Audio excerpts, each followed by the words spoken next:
Everybody was once that person at the beginning saying, I don't know what to do and I don't want to do. Everybody just needs to be open and invite people in and help them learn. People's well-being is looked after, and that's what I take as part of my technical direction part, and not just making sure the show goes on well, but the people are looked after. So do you want to tell us what do you like the most about your job now? He's shaking his head. I enjoy the variety of it. I mean, there's so much. I'm working with different people from different nationalities.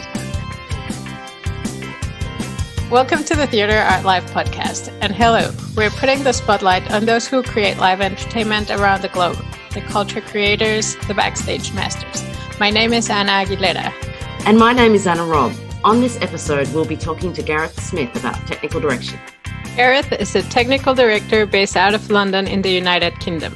He started his career as a light technician and has worked as a stage manager, production manager, company manager, and technical director. Gareth's credits include production manager for Secret Cinema, technical director for Kinran by 11 Arches, production manager for Royal Caribbean International, chief electrician at Zorro London, and The Lion King at West End, technical manager for the takeout of the Scarlet Lady for Virgin Voyages, among many others. Hello, welcome to the show. Hi. So, Gareth, tell us, it sounds like you've done technical direction in a number of realms of entertainment. So tell us, first of all, what being a technical director means to you, and also how do you apply that skill set as you move through different genres of entertainment? Technical direction for me means something, and I'm going to go into this like you mentioned about different genres. It is interesting to see how the word technical direction applies across the different areas. What I found for me is how I describe it is managing the entire technical operation, from everything that happens within the venue for anything that's regarding to the technical aspects of the show. So show lighting, sound, audio, if there's automation in it, any part of that aspects. What I found when I go across the different genres between stage management and theatre and ships and outdoor shows is that technical direction for them, and a lot of those people, includes everything else that's involved in the show, be it emergency lighting, power, ground support, things like that. So that's quite interesting. But for me, the heart of it lies in making sure that the show operates and is put on safely for the entertainers on board, all the entertainers on land, that all the staff are well treated and looked after, which is something that I found is passed by sometimes, that the technical teams are pushed to their limit. And I like to make sure that I manage that time with them, make sure everybody's having a safe working time. I know it's difficult sometimes where teams are being pushed to their limit and they're being asked to do as more than they can, and they just keep going and going and going. And I try and make sure that we limit ourselves to that. And we have, if it needs telling the client that we need more time and no more people, then I'll be the person that will say that.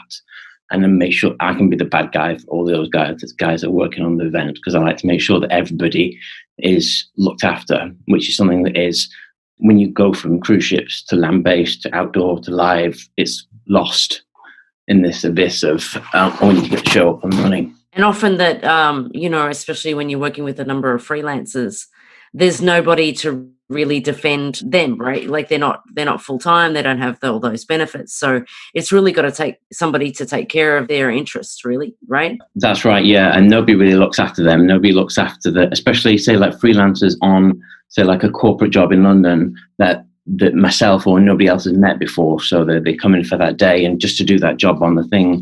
And it might be a very stressful. I had one event, for example, at Wembley, where I'd never met any of the freelancers, but one of them before, and it was very high pressured to get things done. Yet I was the one who'd be the bad guy and go and tell the client, hey, we can't do this, but we can do this. This is how we can do it, because it's important that people's well-being is looked after, and that's what I take as part of my technical direction part, and not just making sure the show goes on well, but the people are looked after. I think that fits well with all the mental health webinars that we've been having at TheatreArtLife.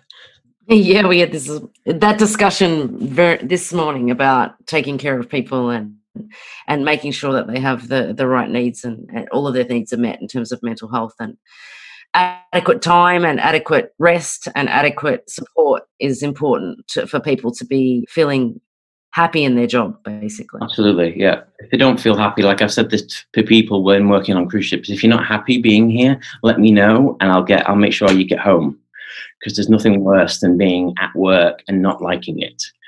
I do the work because I love it, and that's my hobby. Is the work, and there has to be a work-life balance as well. And I'll try and make sure that happens with anybody I work with. Mm.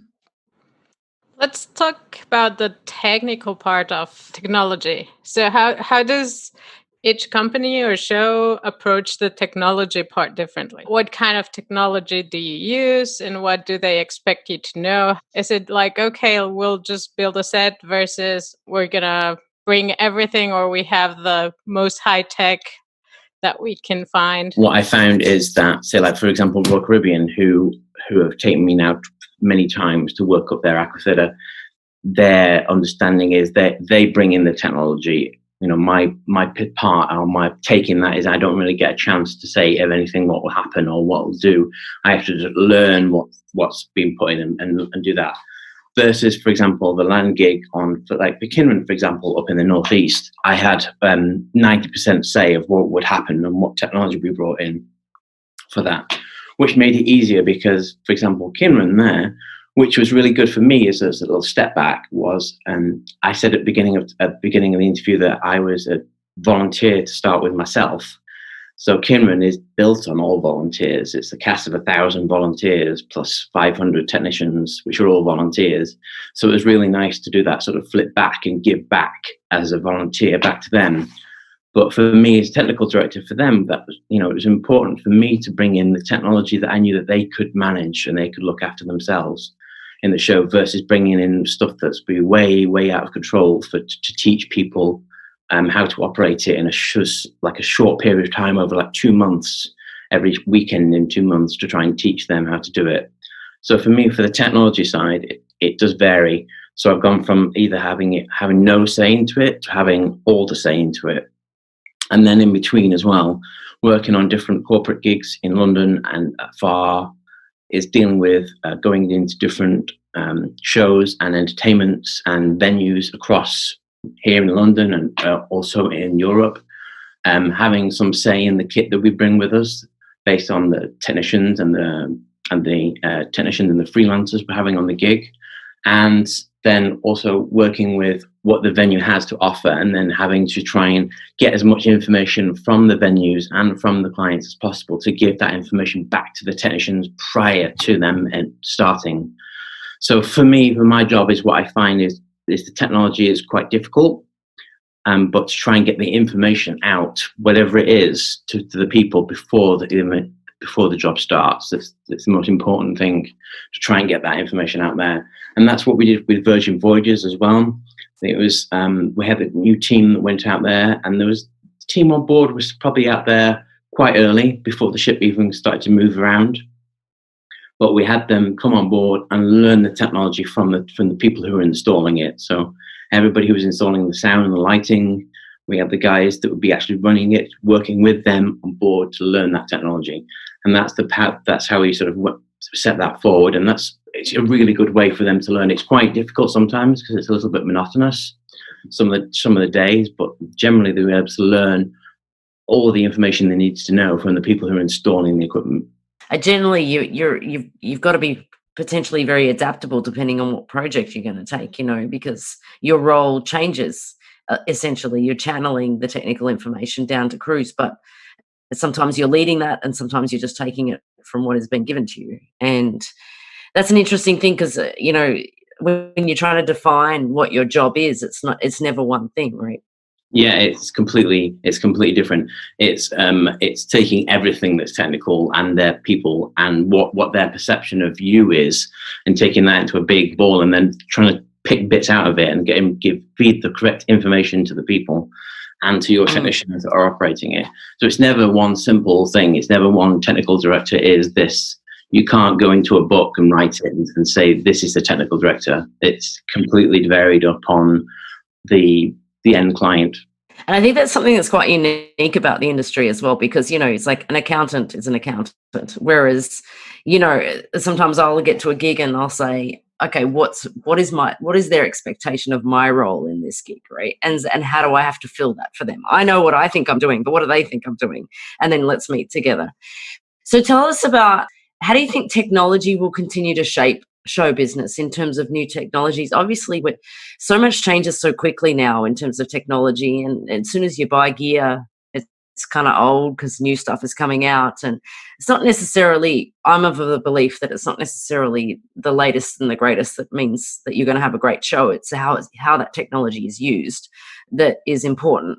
But we're changing so rapidly now with technology, and how do you think that's shaping show business? I do think I have seen that in both ways. I won't give the names of the companies, but I've seen it in both ways, where things have been brought out and it's the newest and greatest stuff, and the same time period, if you like, a thing I've worked on a show and it's been 5 years behind by the time it's come out.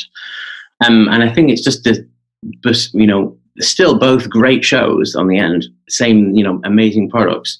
I just think, as you say, things are coming out so fast. 1 week there's a new product coming out every week, and every company is trying to set a different bar and bring that higher and higher and higher and higher. And I think it's just managing that, what is needed for the production, because what's needed for production may not be the latest and greatest.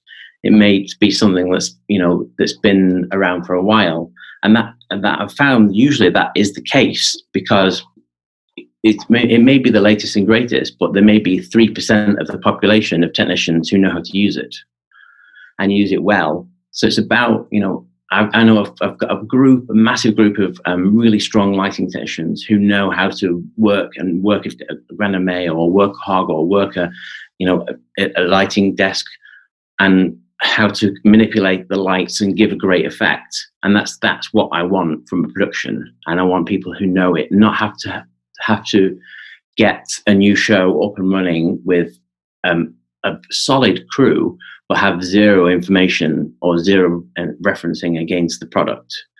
So I think, products can come out left, right, and center, and they will continue to do that. But there just needs to be the training level given by those companies that spread out across all the technicians. So, like a lot of big companies like Verilight or Martin produce these new lights and equipment. That's great, but just need to make sure that the training is given back down the channel so everybody gets to learn it. Because I think that's the only downside of getting new technology, is that the information and how to use it well isn't given back down as much as it should be.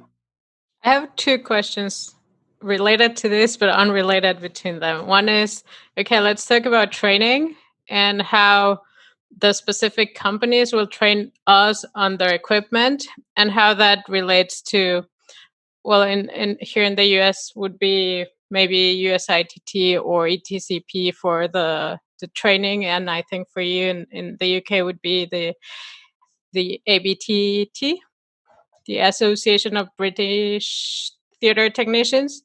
I'm going to say it because if not, I'm going to forget. But then how do you hand over that knowledge? It is difficult to hand over that knowledge. And, a lot of the trainings, I've been to more trainings than I can count. And some of them are way more complex than others. Trainings need to be more specific at their target audience. I find that I've been to quite a few trainings that have been on the forefront learning about the new technology, but then you go to it and it's too in depth, and you're trying to learn too much information in such a short period.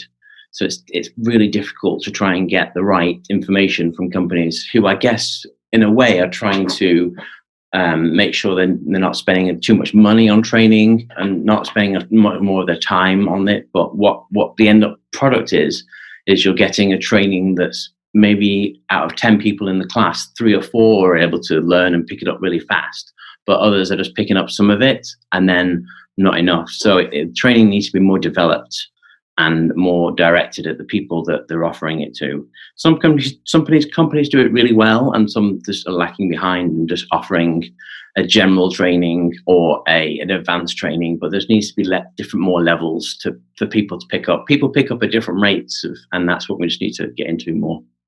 And I guess that's where it makes it easier or harder when you're handing over to a different technician on the same production. And then how do you feel about all the certifications and the big associations and getting your card and passing the exam and maybe not really learning, but also having a parameter or what they know? How do you relate that to hiring maybe? There's only one I would say that I would look at. There's all the different associations and the different levels and cards, as you said. When I think of that and I think of like a light technician or a sound engineer, my first thought isn't, oh, does he have his Association of Lighting Designers card on him and anything like that, or his sound engineer card. The only one I would look at if I'm going to hire a rigger, for example, and I want to know what level of qualification they have. That in my mind, in my technical head, that's if I'm doing a show. If the guy has got a good background and I've worked with him before, lighting, sound things, but for anything that's really health and safety, flying, rigging, putting points above people's heads, then I want to see some form of qualification, and that's where like ETCP would come into play, or those different type of rigging levels. Do you have any suggestions for technicians around the globe that can't have really access to that? I think in everywhere, I know here in the UK there is in the US, and I'm pretty sure in like there is other ones around the world that there are different versions of the qualifications to go to, and pretty much everywhere has different companies that provide different levels of rigging certifications. Here in the UK, I can think of probably like 3. You've got out in the States, you've got the big one out there. So I think as long as you've got some form of certification from a recognized rigging company, that's a good step towards the future and working with different productions. Yeah, I mean, it's so hard because, there's no standardization across the globe. And I can imagine when you're thinking about ships, because you've got people coming from everywhere around the globe to work on the same shows. Is there any kind of discourse between groups of people about how to do something because everybody has different methods of the way they've learned how to do something? There's different courses here in the UK. We have the Plaza National Rigging Certificate, the NRC one, and then there's those ones, for example, and then there's IRATA ones that can do different rigging ones. I think there's different levels that companies obviously are bringing together. It would be nice if it was just one certification across the world, but I think that's very difficult to try and get to. So yeah. I just think it's as long as you've got one of these levels from these national companies, you can work forward and manage it. And that plays out on a ship how, like, for example, if you're TDing on a ship and people are coming from those different backgrounds, like is there arguments about what's the right way to do something, or is there generally a mutual respect for each person's qualification and training? As a rigger, if you like, if you inverted commas in rigger on board a royal ship, for example, if you're coming to it, they require you, unless you've got exceptional circumstances otherwise, to have the ETCPA certification. That is a requirement on their job spec for that. Right. And there may be some allowances in that, say like if you've worked for the company for X amount of years and you've got so much experience and your experience level is higher than you could even manage with the certification. So they'd look at that. But at the same time, are you managing any difficulties between people as a technical director about those things? Yeah, because everybody has different ways of thinking about it. And I've done this course here and this course over in the UK, and I've worked on different shows and different levels here. And a lot of people do think that different levels in different countries mean different things. Oh, I've done to level 3 in the UK, so that means that's higher than your level in the US, and the bickering begins a little bit. But there isn't a set level. It's just interesting to sort of bring up and how we manage that as a company and worldwide, really, to figure out what we can do for that training level for riggers, which is high up there in that safety bracket. And how do you deal that when your team is bickering about those things? Like, how do you deal with that as a TD? Just have an open approach to them, get everybody together and talk about it. I show them what their requirements are for being in that position. And then we work with them on board, say if they've had some training at home or they're going to have some training done at home, then we'll work with them on board and work with the qualified riggers that are on board. Anna Tompkins is a good example. I've worked with her. She's been my rigger on board, and I've worked with her, and she's helped me train other people on board and get them more competent in equipment and ropes and climbing, so that when they do go home, they have got a better experience level and they're able to get their qualifications done and come back as a different position. So do you want to tell us what do you like the most about your job? No. He's shaking his head. I enjoy the variety of it. I mean, there's so much. I'm working with different people from different nationalities, not just, British English people. I love working with different people across the world, and not just the technicians as well. Obviously, that's my main goal, but actually working with the creatives and all the performers as well. A really great mix of people, especially with working on cruise ships where the family is on board there. And so I've got a family now of about 600 people, which I've gained over like 10 years. Anna, you're one of them, both of you.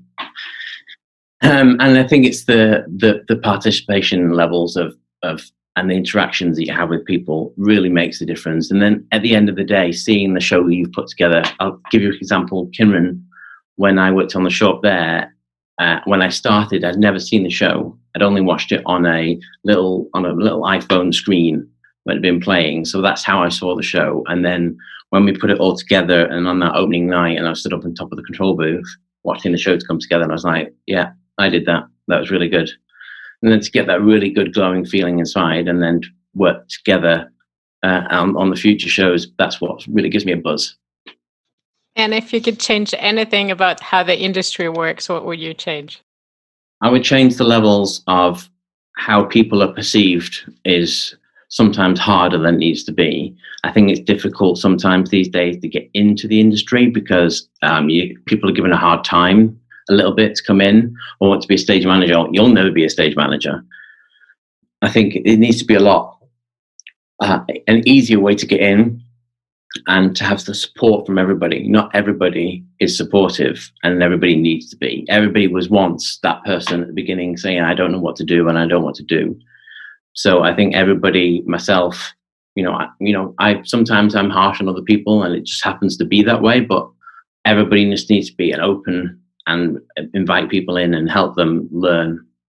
I like that answer. More supportive. And we all have been there. Yeah.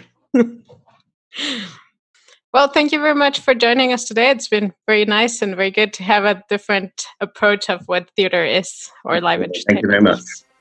Thank you, Gareth. We enjoyed talking to you. It's wonderful.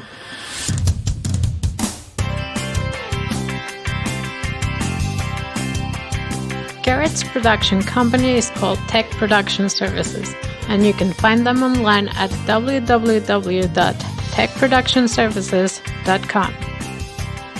Please write a review on our podcast whenever you listen to our podcast and let your friends know about us. You can learn more about TheatreArtLife by visiting our website at www.TheatreArtLife.com.